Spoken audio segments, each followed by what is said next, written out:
Hello, I'm Gavin, and I'm here to tell you about a very special friend of mine. Now, the story starts quite some time ago on a planet very, very far from here, where there lived a kind and loving bear named Seymour. Some say he was a very serious bear, but actually he was very happy. You might even say that he was seriously happy because he loved what he did. All day he would test things to make sure that they were working properly, and there were a lot of things to test. You see, Seymour's home planet was absolutely full of inventors. Just like on Earth, these inventors were great at coming up with all kinds of ways to make their lives more comfortable, like making heaters to warm their houses, or space rockets to explore the galaxy, or even coming up with the invention to make a machine that could stop making holes in bread when you spread your butter. You name it, they could invent it.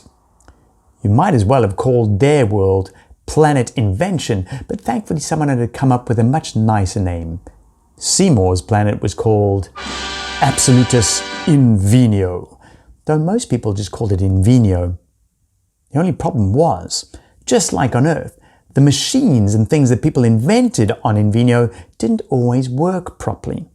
Their sleeping pods and their sky cleaners and their bounce cycles and jelly dressers and automatic lint removers all needed fixing quite often to make sure that they were safe. You didn't want your boy's bounce cycle to bounce him off into a tree, or your girl's jelly dress to congeal, get all stuck and hard so she couldn't get out of it. You wanted your automatic lint remover to remove bits of fluff and not your whole fur.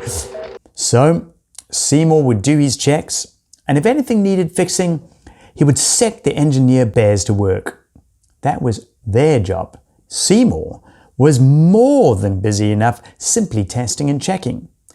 And he was so good at his job that he kept many, many bears safe. In fact, there were a great deal of bears who thought of Seymour as a hero. Invenio was definitely a much safer place because Seymour was around. It also meant that he was a busy bear. Even when he got home, Seymour would check everything and make sure everything was working well so that his wife Lucinda would be safe.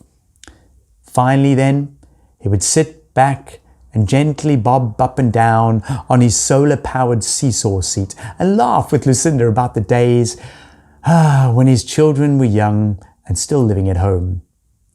Seymour, you see, was a granddad. In fact, back then, he was 562 years old, and he had 74 beautiful grandchildren who he loved very, very much. So much that every week, and I mean every week, he would have them all over at his house. Now, you could be excused for thinking that it might not be quite safe to have 74 bears around your house at once, but Seymour had found that children are excellent safety assistants. You just have to teach them what they need to know.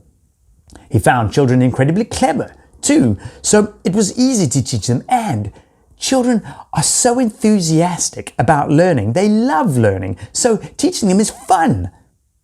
Showing his children all the machines around his house and all the gadgets, Seymour would tell his young bears exactly how to make sure the devices were working properly. They'd check his streamlined sandwich maker at lunchtime, Lucinda's fantastic fur dryer before she had a rainbow makeover, and the unbendable back-rubbing bar before taking turns to have a good old rub. And on sunny days, they'd see that the bubble maker on the fabulous floating froth sprayer was in good condition before having a bubble-tastic blast themselves. Sometimes, the children would even come up with new ways to stay safe that Seymour hadn't even thought of yet. And he'd write those ideas down and share them with the engineer bears at work.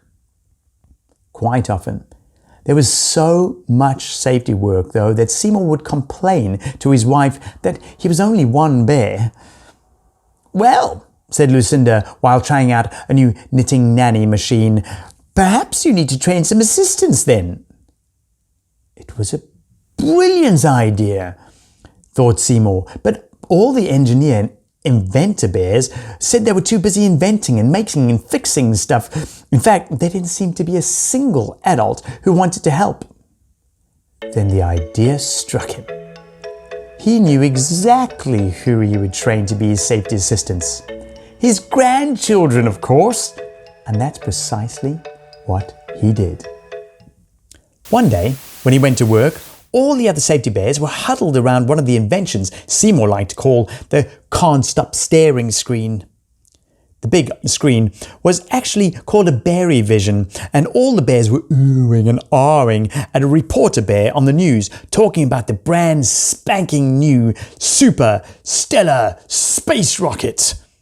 Everyone was saying how super shiny and super cool the space rocket was, but as a reporter walked around the space rocket, Seymour couldn't help notice all the things that needed testing and checking. "Some bear needs to check that contraption, make sure it's working properly," said Seymour with concern. "Don't worry yourself, Seymour," said one of the other inventors. "They've got the best engineers on the planet to build that rocket. Nothing could go wrong." Seymour didn't agree. Things bears made always needed checking and fixing. Why should a new space rocket be any different? He called the spaceport on his Berry phone to tell them what he thought, but they also said he mustn't worry. He told Boss Bear, but he too said the same thing as the rest. "Right," said Seymour with determination. "I might be only one bear, but I need to stop that spacecraft zooming off without being tested." He called Lucinda and asked her to come pick him up at once. "Yes," said Seymour with assurity. "Straight away. Your granddaughters will have to wait to have their hair blow-dried later." When she arrived in their heli-hover car, he took over the driver's seat and off they went to the spaceport. They might have got there faster if Seymour wasn't being so careful about hovering safely. And as it was, he got there just in time. He hovered onto the blastway, stopped, jumped out of the car, grabbed his wife's cordless industrial strength fur dryer from the boot and ran straight for the super stellar space rocket. Lucinda shouting after him, "Do be careful, dear." When the police bears saw Seymour running towards the barrier around the spaceship, they pounced at him. But Seymour simply blew them away with that hairdryer, one after the other, left and right, and carried on towards the spaceship. The countdown to start the engines had already started. Over the speakers, Seymour could hear 5, 4, 3, as he got to the space rocket. 2, 1, but it wasn't too late. Like all good safety bears, Seymour knew where the off switch was. Shoo! The engines didn't start. Seymour ran over to a ladder and climbed up the side of the great spaceship, taking note as he went of all the things that he could see wrong, closely followed by the police bears, of course. By the time he reached the platform outside the main door and started banging on it, they caught him. But before they could drag him off, the rocket captain opened the door and shouted, "Stop! What's going on? And who is this bear? And who turned off my ship?" "I'm Seymour," said the old bear. "I turned off your ship because it's not safe to fly until I've checked everything first." "Well," said the captain, only a little annoyed, "it takes hours to get ready for takeoff, and now that you turned the ship off, well, we'll have to start all over again, which means we'll have to leave tomorrow. So, Seymour, if you can find one thing wrong with this ship, well, I'll let you check the whole thing." "Good," said Seymour. "I've made a list." So, Seymour was put to work checking the shiny new rocket ship, and oh golly, there were loads of things that weren't right. When the water engines were switched on, for instance, Seymour found that the heating system was leaking, and he had to get the engineer bears to fix it so the rocket was free from poisonous gases. For a whole day, Seymour kept those engineers bears hard at work fixing things that needed to work properly for the spaceship to be safe. And when they'd all finished, every bear agreed. Seymour was more than a hero. Heroes save people when accidents happen.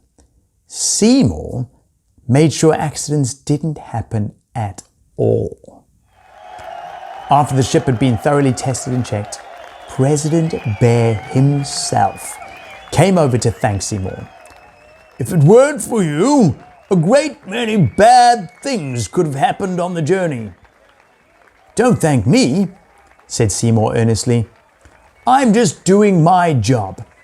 "Of course," said the president. "In fact, I think safety should be your first name. From now on, we shall call you Safety Seymour. And that's why I'm going to give you a new job. You need to join our space mission.